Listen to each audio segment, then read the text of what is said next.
অচল বৃক্ষ যদি আমার ডাকে সাড়া দেয় তবে আমি পতি নিয়ে ভেসে যেতে পারবো, নচেৎ নয়। পারবো তো মা, পারবো এই পরীক্ষায় আমি উত্তীর্ণ হতে।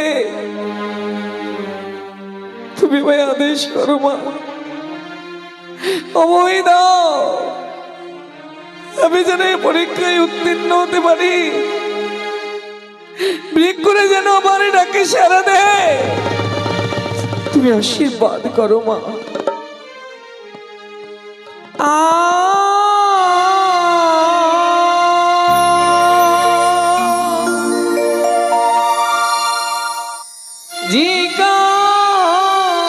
জিজ্ঞাসিয়া ভাগিবে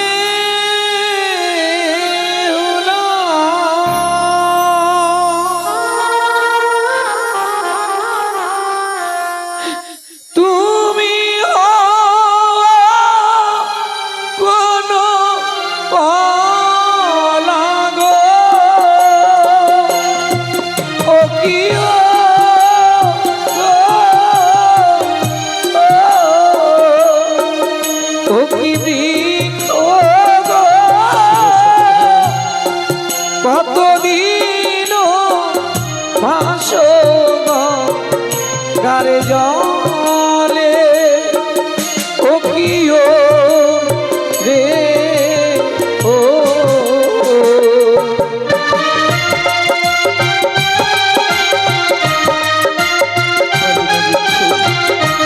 কতদিন পূর্ব গারে জলে ভাসতে পারে, আমার রাখি সারা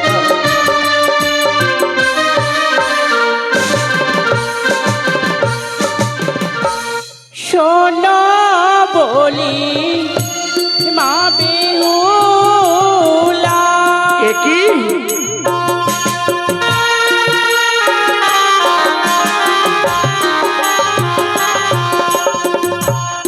আমি হলাম চিনি কলা গো, ওই প্রিয় গো মা,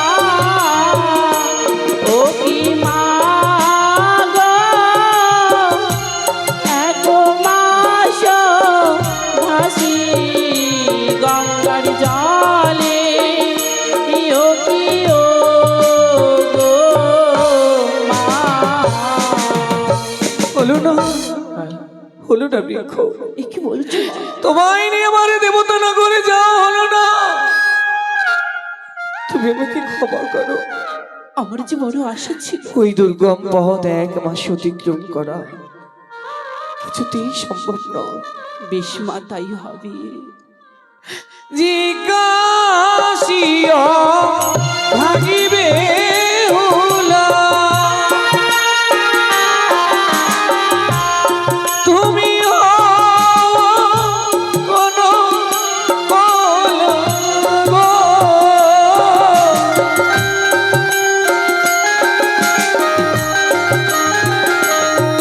ও কি বৃক্ষ গো, চলো আমার স্বামীর ভেলা হয়ে, ও কি ও রে ও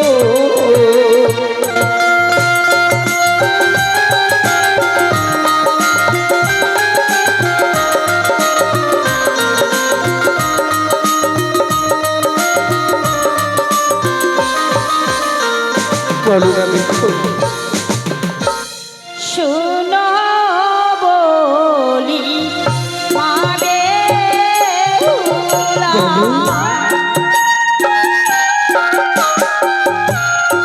আমি হলাম মানি কলা গো,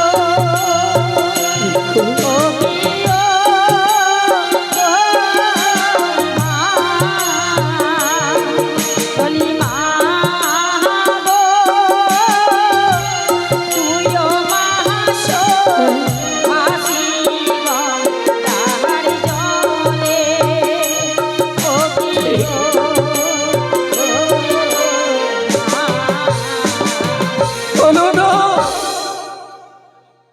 বলুন না বৃক্ষ। আমায় নিয়ে যাবে না মা? কি করে নিয়ে যাই বলো? 2 মাসে যাই দুর্গম পথ অতিক্রম করা কিছুতেই সম্ভব নয়। কয় মাস হলে তুমি নিয়ে যাবে? 6 মাসের দুর্গম 6 পথ। মাস। আমি যে 2 মাস ছাড়া 3 মাস হলে ভাসতে পারি না। বেশ, তুমি আমায় অভয় দাও।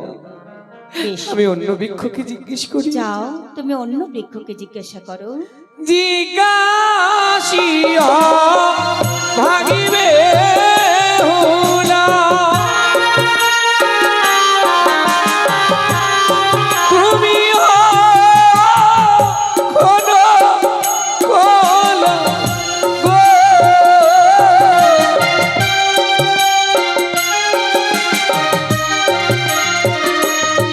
ও কি বৃক্ষ গো, কতদিন ভাসো গারে জলে, ও কি ও রে ও,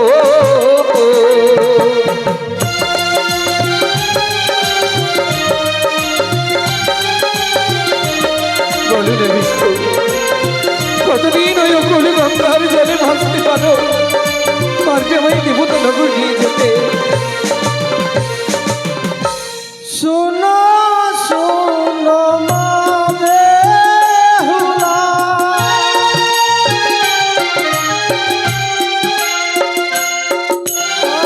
আরে আমি হলাম চিনা কলা গো,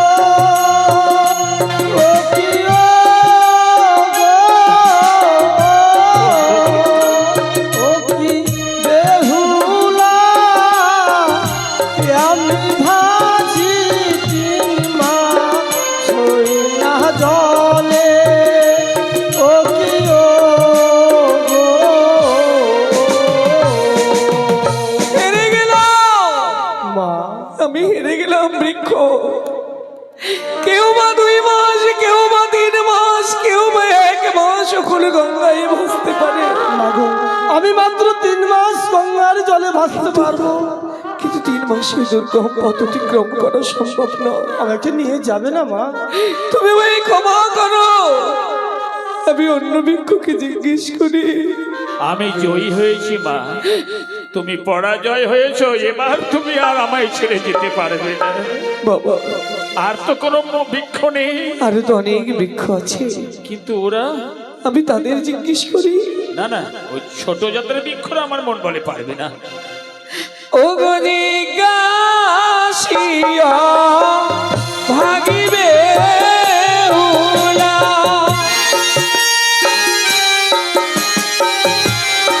তুমি কোন কোন গো,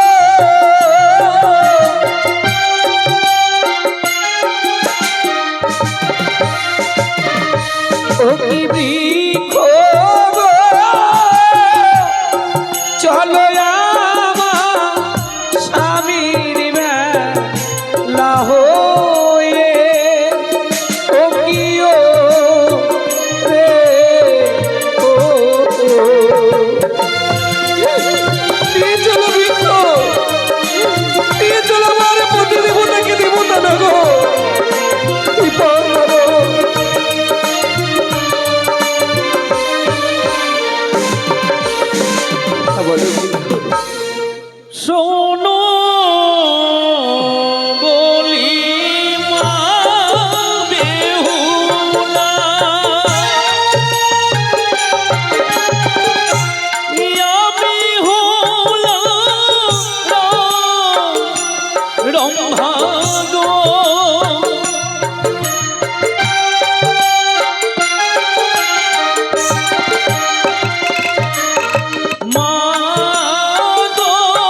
কদলি বাগানে আমি তন্ন তন্ন করে যাওয়ার সন্ধান করছিলাম, আমি তাকে পেয়ে গেছি।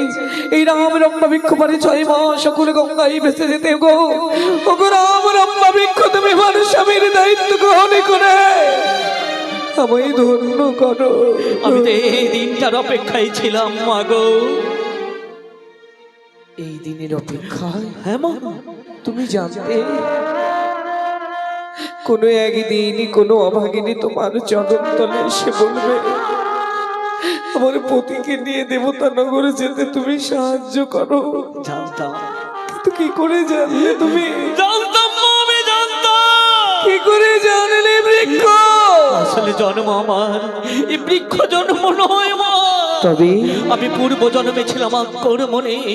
বহুদিন ধরে তপমনে আমি সাধনায় মগ্ন ছিলাম।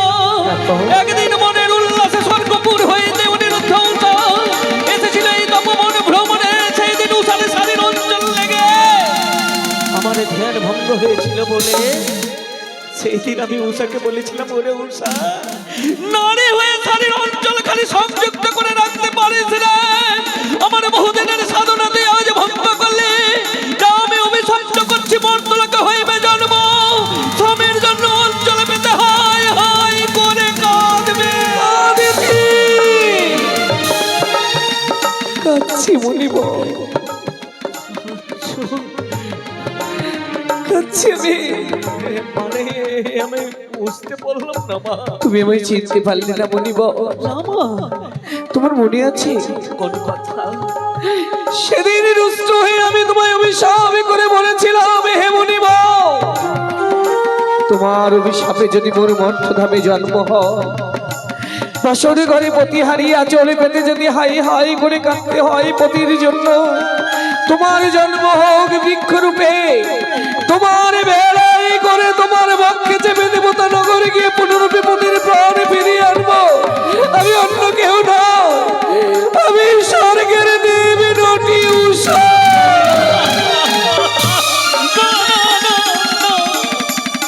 মা, তুমি কার চরণে পড়ে পাতে জানাতে এসেছো যে তোমাকে আশীর্বাদের বদলে অভিশপ্ত করেছে, যে তোমার জীবনকে ছাড় খাড়ে করে দিয়েছে, তার চরণে পড়ে পাতে জানাচ্ছ না আমি ক্ষমা পাওয়ার যোগ্য বা বিশুদ্ধ মনিব, তোমার অভিশাপ আমার জীবনে অক্ষরে অক্ষরে ফলেছে। আজ আমি বুঝেছি কাউকে দুঃখ দিলে নিজেকে তা কষ্ট পেতে হয়। অন্যায় অন্যায় করেছি আমি, অন্যায় তুমি কোনো অন্যায় করনি। অন্যায় তো আমি করেছি। করেছি মনিব, আমি অন্যায় করেছি। দুগ্ধপোষ্য শিশুর ন্যায় আমি কঠিন অভিশাপ দিয়ে অন্যায় করেছি। মা, তুমি আমি অভিশাপ দিয়েছিলে মনুষ্য করে জন্ম হোক। আমি চলতে পারি, বলতে পারি, সইতে পারি, কইতে পারি, কিন্তু তুমি এমন অভিশাপ দিয়েছি মানুষ নিজের কর্ম সাধনার জন্য জীবিত অবস্থায় তোমার গাছের ডাল কেটে নেবে। তুমি কষ্ট পাবে কিন্তু বলতে পারবে না। প্রখর রোদের তেজে তুমি সতেজ হয়ে দাঁড়িয়ে থাকবে। ঝগড়ের আঘাত এসে তোমার সারা অঙ্গ ভেঙে ফেলতে চাইবে, তবু তুমি দুঃখ প্রকাশ করে বলতে পারবে না আমারও প্রাণ আছে, আমারও কষ্ট নাই করেছি বলিব না মা, ক্ষমা করো। তুমি আমায় অভিশপ্ত করেছো বলে আমার দুঃখ নেই, হৃদয়ে জ্বালা যন্ত্রণা নেই মা। শুধুমাত্র একটাই ব্যথা। এমন কি দুঃখ তোমার? কি দুঃখ জানো মা? আমাকে কেউ বা বলে রাম রম্ভা, কেউ বা বলে বিচি, কেউ বা বলে এঁঠো গলা। আমি কারোর কর্মে লাগতে পারি না বলে আমায় নর্দমায় ফেলে রেখেছে বাবা। আমি পারি না, এই বৃক্ষ যেন আমার চলতে পারে না মা। বাবা, দুঃখ পেও না। সারা জীবন সুখ নিয়ে কেউ কখনো সুখী হতে পারে না। সুখী সে নিজেকে কষ্ট দিয়ে যে অপরকে খুশি করতে পারে। এর মতো শান্তি পৃথিবীতে আর কিছু হতে পারে না মনিব। তুমি নরদমায় থেকে যে অশান্ত সাধন করতে পারো, যারা উঁচু বর্গের কলা, যারা পুজোয় ব্যবহৃত হয়, তারা কি তা পারে? পারে না। গর্ব করো মনিব, তুমি নরদমায় থেকেও তোমার জীবন ধন্য। কিন্তু কেউ স্বাচ্ছন্দ্য জীবন কাটিয়ে বিপদে কোনো কর্মে লাগতে পারে না। তাই উঠিস মনিব, উঠিস। জয় মা মনসা। দাঁড়াও বাবা, দাঁড়াও। এবারও আমি পরাজয়। কদলি বাগানটা আমার, তোমার নয়।